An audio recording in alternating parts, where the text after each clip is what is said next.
going to tell. So what are the cultural building blocks that they looked at? And you'll see a lot of parallels between these and what we've looked at in this course. First is performance orientation, the degree to which a collective, so an institution, encourages and rewards group members for performance improvement and excellence.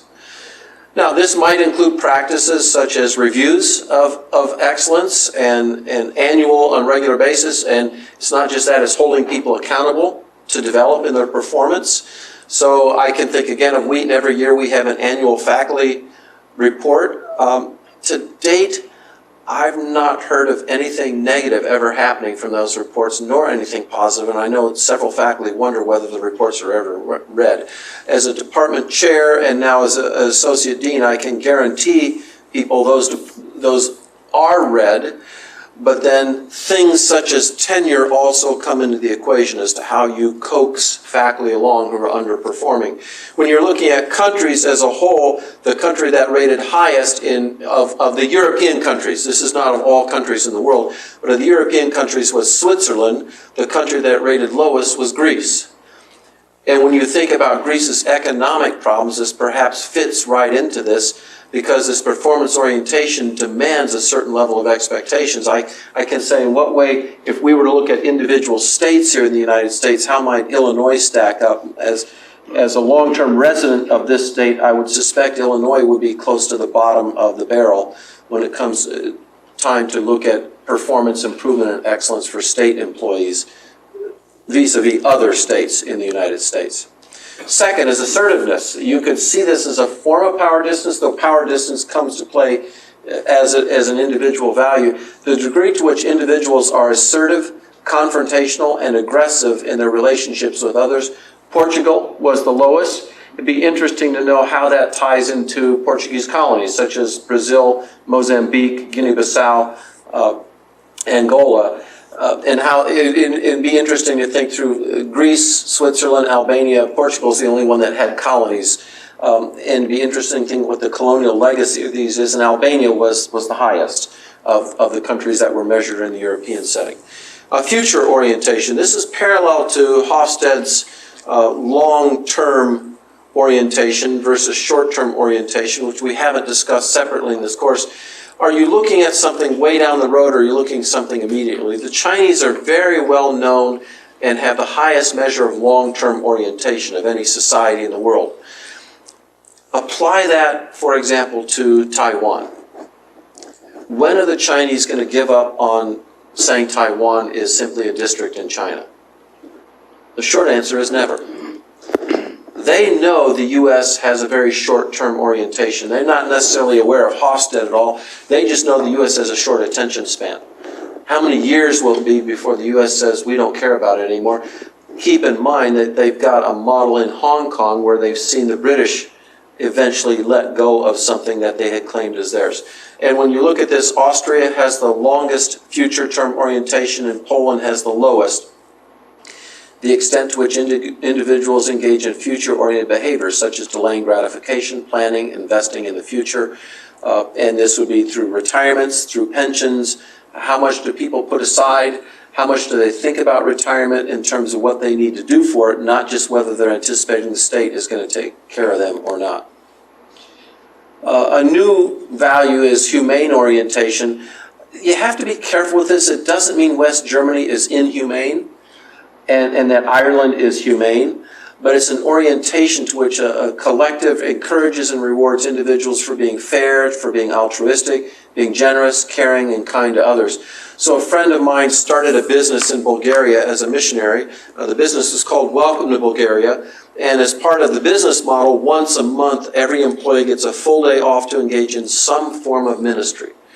And he doesn't dictate what that ministry is. They decide what that is, but that would be a humane orientation. Something you don't typically see in North American businesses, but sometimes businesses do encourage people. I know Target will advertise giving back to the community through grants and rewards, and many companies do this. Some companies also allow people to volunteer time at organizations on the company dime, and so they will work for these organizations as well too outside. Be interested to know how many ministries have benefited from this.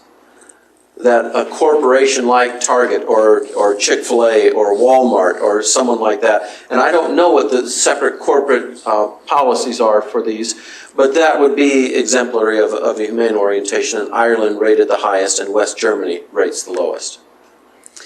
Institutional collectivism. So we've talked about collectivism already, but what this looks at is a specific form of collectivism. The degree to which organizational, societal, institutional practices encourage and reward collective distribution of resources and collective action. So this is in our organization. If we have one person who's a stellar salesperson, does that person's entire group get rewarded for that, or is it only that person that gets rewarded for that? If a division does a great year of business for the company, whatever that business might happen to be, is that entire division rewarded, or is only the boss or a few senior officials rewarded for that? Sweden has the highest form of individual collectivism, and Greece has the lowest form of individual collectivism that was measured. Now, again, the second type of collectivism is in-group collectivism. So the first one focused on the institution or the organization. This one focuses on the family. The degree to which individuals express pride, loyalty, and cohesiveness in their organizations or their families. And so the main issue is not as much the organization is I'm part of a group, irrespective of what the rewards might happen to be. So it's not necessarily institutionalized formally in policies, but it's more loose. It's just a reality of this is who I am. Georgia, and please don't mistake this for Georgia, USA, this is Georgia, the independent country in East Europe, was the highest on in-group collectivism. Denmark was the lowest on in-group collectivism.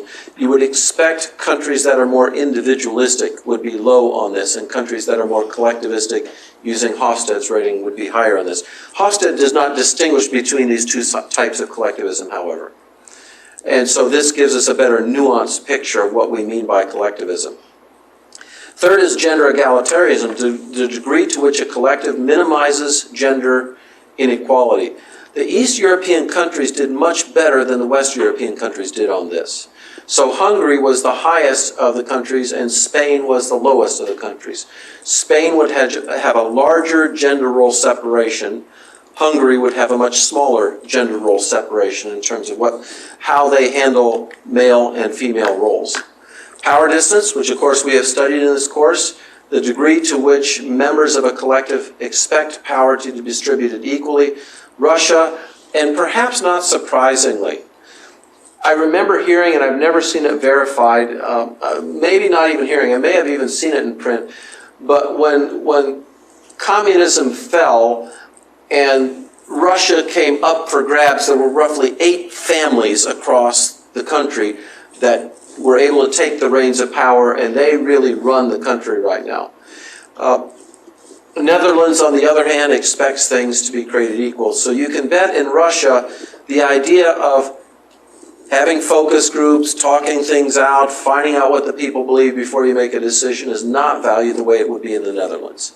In the Netherlands, people, if they don't like a decision, are expected to talk back about it, to push back on it. And lastly, uncertainty avoidance, the extent to which a society, organization, or group relies on social norms, rules, and procedures to alleviate unpredictability of future events.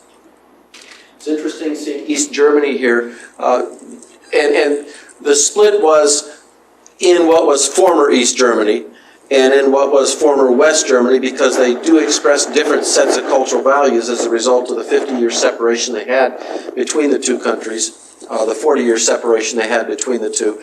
And Germany is a country that has a constitutional provision for what happens when the Constitution breaks down. I remember reading in Time magazine about 2 decades ago, if you go to Germany and you're a do-it-yourselfer, you're in trouble. You couldn't, if you had a phone wire to your house, you couldn't even plug your own telephone in. That was the telephone plugger-inner's role. And you had to make sure you watch that rule of law and who has the right to do this and who doesn't have the right to do this. Hungary, on the other hand, will be more relaxed with rules and laws, and rules they have on the books might be loosely enforced as opposed to Germany. I remember a friend of my daughter's was an exchange student from Germany, and he was riding with us on the freeway, and somebody in front of me was going slow, so I pulled into the right-hand lane and passed them and went back out, and he said, "Oh, you would never do that in Germany. You would never pass someone on the right-hand lane, because that's just, everybody knows you don't do that. That's wrong to do." And yet, at the same time, it's interesting to think that the Autobahn doesn't have a real speed limit. But you can bet those who drive slow have long since learned they stay on the right-hand side, as opposed to those who